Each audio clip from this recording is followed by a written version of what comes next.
Hey, it's Jimbo over here at Fightfast with some live street fighting footage. I find that live footage is a great learning tool. Let's get into it. I'm just going to play it all the way through first. Starts with a slap from a guy who looks pretty cocky.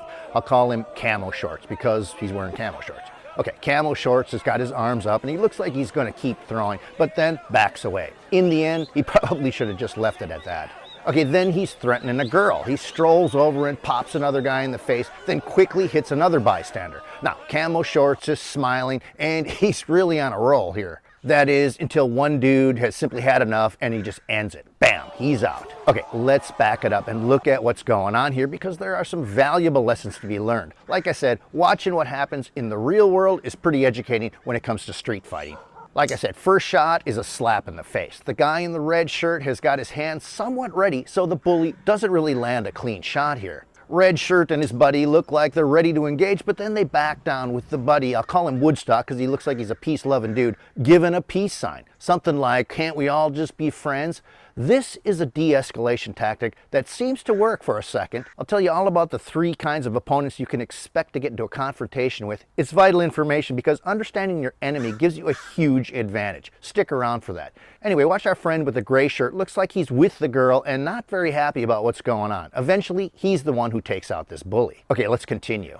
All right, Camo Shorts is really getting an earful from this girl, and it puts her in danger of getting hit. But instead, Camo Shorts turns his attention to another guy in the crowd. I believe this is Woodstock, the same dude who gave the peace sign earlier. Clearly, Woodstock does not want to fight, and he simply continues his de-escalation tactics. You know, something like, hey, I love you, man. Please don't hit me. Let's be friends. In just a second, I'll explain when de-escalation tactics, or simply talking your friend out of fighting, works and when it doesn't. In this case, pow, it doesn't. We get a glimpse of red shirt in the mix again, and Camo Shorts backs away and looks pretty cocky. He's got these punks right where he wants them. But wait, what's gray shirt plotting back there? He's had enough of this and bam, simply jumps in and knocks out Camo Shorts. I thought this real street fight was a good example of when de-escalation tactics work and when they don't.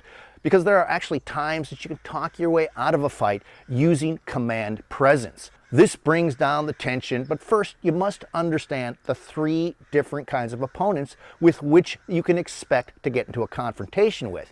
It could be a man or a woman, but I'll just stick for men for now. Each one of these 3 personalities has a different motivation, so it's important that you know who you're dealing with on the street. Here are the 3 types of guys that you're going to face in a confrontation. Number 1 is the bully.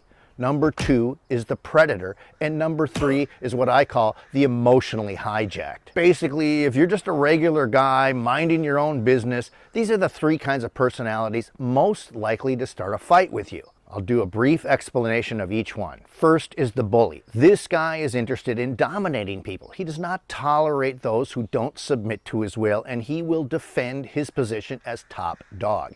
If you slight him or challenge his self-perceived authority in any way, you're likely to get on his bad side very quickly. There's the old standard advice that you should stand up to a bully, or that bullies are in reality cowards, or that they are socially inept. None of this is true. They are typically strong leaders, they have friends, and standing up to him will almost certainly mean an all-out fight. He will not back down, and once a bully has committed to a fight, he will need to prove his authority with physical violence. So, de-escalation tactics won't work with this guy. Okay, the second personality type that you're likely to get into a confrontation with is the predator. His motivation is completely different. He's interested in something you got, and he wants it to be his. Your money, your car, your weed, your girlfriend, whatever. This is the kind of guy into purse snatching, mugging, home invasion, armed robbery, rape, thrill killing, and the like. He's willing to use lethal force if necessary to get what he wants. But the good news is that there are a couple of characteristics that make the predator relatively easy to deter.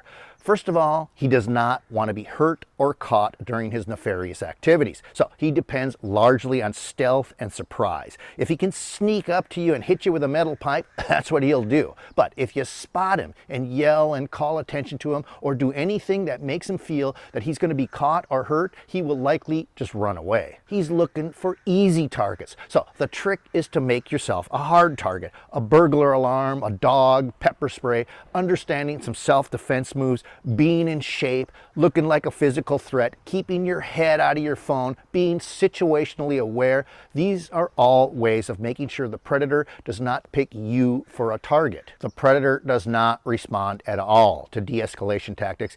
If he feels he's going to get what he wants without being hurt or caught, there's no talking him out of it. Okay, the third type of person you can expect to get into a confrontation with is what I call the emotionally hijacked. This is a guy who cannot control himself very well. He has fits of rage for little or no reason, and he's probably been told on more than one occasion that he needs anger management counseling. Now, we've all had bursts of temper, that's human, but this is different. The emotionally hijacked individual takes it to another level, doing things like jumping out of his car to attack another driver who cut him off, or flipping over a table in a restaurant because a steak wasn't cooked right, or punching out a little league umpire who called his son out at the plate, stuff like that. It's not difficult to imagine running into a person like that. They're everywhere. They are ready and eager to explode over the most minor incidents. One of the motivators for even starting Fightfast over 35 years ago was somebody attacked one of our buddies. He was beaten and hospitalized by a man who didn't like the way he had parked his car. And it prompted us to start a little company that gave average guys simplified self-defense tips without having to spend years training in a dojo. Okay, spending years training in a dojo is actually a good thing, but not everybody has that kind of time or money.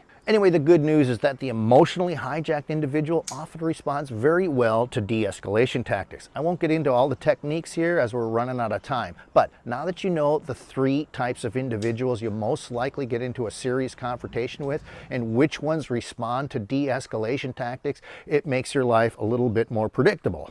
In our raw street fighting footage, it's pretty easy to see that this guy is a bully, and we know that bullies don't respond to de-escalation tactics, which should have triggered Woodstock and Red Shirt to fight or run. Okay, I hope these tips help. This is Jimbo signing off. There's another video that just appeared that you should watch. It's a good one. I'll see you over there. Final chance at getting a free striker knife. It's a $70 knife. It's one of the fastest drawing pocket knives in the world, and it's yours for free. Just pay shipping to get this to your front door, and I'll rush one out to you right away. So get to the link in the description while you can. I'll see you inside.